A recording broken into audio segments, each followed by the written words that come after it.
मध्यकालीन युग में नागा साधुओं ने बर्बर इस्लामी आक्रमणकारियों से हिंदू धर्म की संस्कृति, आस्था, परंपरा की रक्षा करने और कई मंदिरों को मुगलों, अफगानों, तुर्कों के हमले से बचाने में बहुत महत्वपूर्ण भूमिका निभाई। 8वीं शताब्दी में जब आदि शंकराचार्य ने देखा हिंदुओं पर लगातार इस्लामी आक्रमणकारियों द्वारा हमले, मंदिरों और अन्य सांस्कृतिक स्थलों की अपवित्रता देखी, जो हिंदू दुनिया में अत्यंत श्रद्धा के स्थल हैं, तो उन्होंने रक्षा के लिए नागा साधुओं में एक सैन्य पाठ्यक्रम शुरू करने का फैसला किया। इस्लामी हमलावरों की लूट से मातृभूमि और धर्म की रक्षा के लिए वे एक कठिन सैन्य प्रशिक्षण प्राप्त करने के बाद बहादुर शूरवीर सेनानी बन गए और युद्ध के मैदान में दुश्मन सेना पर कहर बरसाने और मुस्लिम साम्राज्य और उनसे जुड़े साम्राज्य में भय पैदा करने के लिए जुट गए। यह वह समय था जब अफगानिस्तान के सम्राट अहमद शाह अब्दाली ने लगातार चौथी बार भारत पर आक्रमण किया।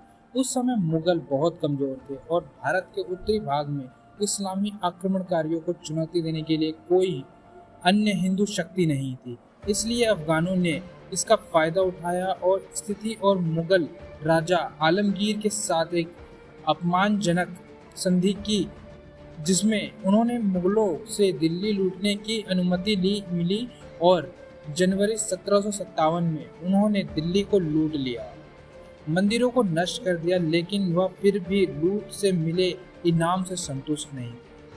उसने अपने 2 अफगान कमांडरों नजीब खान और जहान खान को अपने साथ 20,000 अफगान सैनिकों को ले जाने और वल्लभगढ़, मथुरा, आगरा, वृंदावन में छापा मारने का निर्देश दिया। उन्होंने यह भी कहा कि मथुरा शहर वृंदावन हिंदुओं का पवित्र स्थल है, इसे पूरी तरह से तलवार की धार पर रख दिया जाए, आगरा तक एक भी जगह ना छोड़े और हर इमारत को धराशायी कर दे। युद्धों में आपको जो भी लूट मिलेगी वो सभी आपका होगा। हिंदू काफिरों का सिर काट दो और अफगान शिविर में उनका सिर मुझे दे दो और फिर उसके लिए 5 रुपये इनाम मिले। जैसे ही अफगान सेना मथुरा पहुंची, उन्होंने मंदिरों को नष्ट करना शुरू कर दिया, महिलाओं के साथ बलात्कार किया, पुरुष को टुकड़े टुकड़े कर दिए, बच्चों को गुलाम बना लिया और कई महिलाओं ने अपने सम्मान बचाने के लिए यमुना नदी में डुबकी लगाई और उसमें ही मृत्यु हो गई। कई लोग भाग रहे थे यहाँ वहाँ शरण पाने के लिए, ताकि हत्यारे अफगान पागलों से बचने के लिए। हिंदुओं की एक बड़ी भीड़ ने गुफा में शरण ली, जो कि शीतला माता मंदिर के पीछे है। अफगान सैनिकों ने उसे छुपते हुए देख लिया और फिर बेरहमी से गुफा के अंदर गए और सभी हिंदुओं को मार डाला। 3 दिन तक मथुरा की पावन मिट्टी हिंदुओं के खून से सरोवर रही और लाशों की संख्या इतनी थी कि मथुरा की हवा इतने कई महीनों से दुर्गंध पैदा कर रही थी। अफगान सेना ने 12 करोड़ रुपए के इनाम पर कब्जा कर लिया। काबुल में बेचने के लिए 6,000 हिंदू महिलाओं को गुलाम बना लिया। मथुरा पर आक्रमण करने के बाद अफगान ने वृंदावन की ओर कूच किया और उसे भी वही हश्र किया जो मथुरा का किया। वृंदावन को नष्ट करने के बाद अफगान सेना ने महाबन पर छलांग लगा दी और खजाना लूट लिया और फिर हिंदुओं का नरसंहार किया। उनका अगला लक्ष्य आगरा था, पर लेकिन अचानक एक अफगान कमांडर सरदार ने सोचा कि क्यों ना गोकुल को भी लूट लिया जाए, जो कि महाबन से सिर्फ 9 किलोमीटर दूर था, और 10,000 अफगान सैनिक गोकुल की ओर चले गए।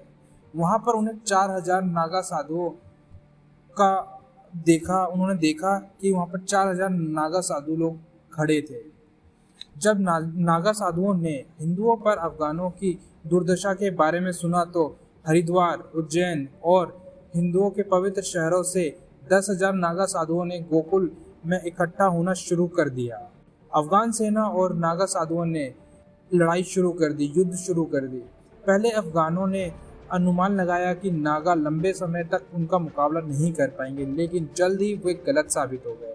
अफगान सैनिकों को नागा साधुओं ने सैन्य कौशल से अभिभूत कर दिया गया और जो तलवारों, माचिस और तोप ले जा रहे थे, राख में लिपटे चेहरे अफगान सैनिकों को इतना भयभीत कर रहे थे कि वे नागों का कोई प्रतिरोध भी नहीं कर पा रहे थे। भारी हताहत के साथ अफगान सेना को पीड़ा होने लगी, जिसके कारण उनकी ताकत बहुत अब युद्ध के मैदान में काफी कम हो गई।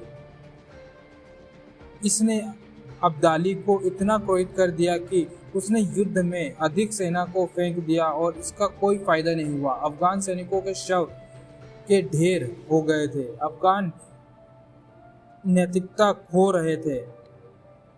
इस बीच नागाओं के अन्य जो झुंड थे युद्ध में प्रवेश कर गए, जिससे नागाओं के हमले तेज हो गए और सरदार खान के आदेश के बाद युद्ध और सैनिकों की हार के बाद अफगान पीछे हटने लगा। 5000 से अधिक अफगान सैनिक मारे गए और अनगिनत सैनिक घायल हो गए, जबकि लड़ाई में 2000 नागाओं ने शहादत प्राप्त की। अफगान कमांडर सरदार खान को पता था कि अब्दाली उसे अपमान के साथ युद्ध से पीछे हटने के फैसले के लिए दंडित करेगा, लेकिन वे काबुल से लेकर मथुरा तक हर जगह जीत गए थे और नागाओं के साथ ये हार उनके लिए एक बड़ा झटका था।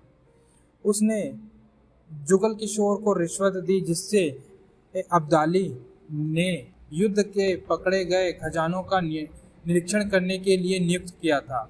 एक झूठी रिपोर्ट तैयार करने के लिए उसने कहा था कि अफगान सेना में महामारी फैलने के कारण अफगान पीछे हट गए ताकि हारने की सजा से बच सके।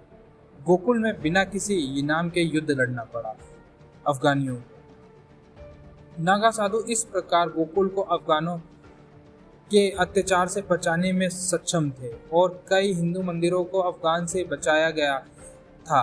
वीर शिष्ट नागा साधुओं द्वारा दिए गए बलिदान और युद्ध के दौरान उनके द्वारा प्रदर्शित जुझारूपन ने अपरिजय अफगान सेना को पछाड़ दिया और कई नागा मारे गए। नागा साधु हमें प्रेरित करते हैं कि अपनी मातृभूमि संस्कृति को विदेशी हमलों से कैसे बचाया जाए। अपने जीवन की परवाह न करते हुए और आस्था और संस्कृति की रक्षा के लिए दृढ़ संकल्प के साथ पवित्र शहर गोकुल को बचाने के लिए अफगान सेना को मार डाला।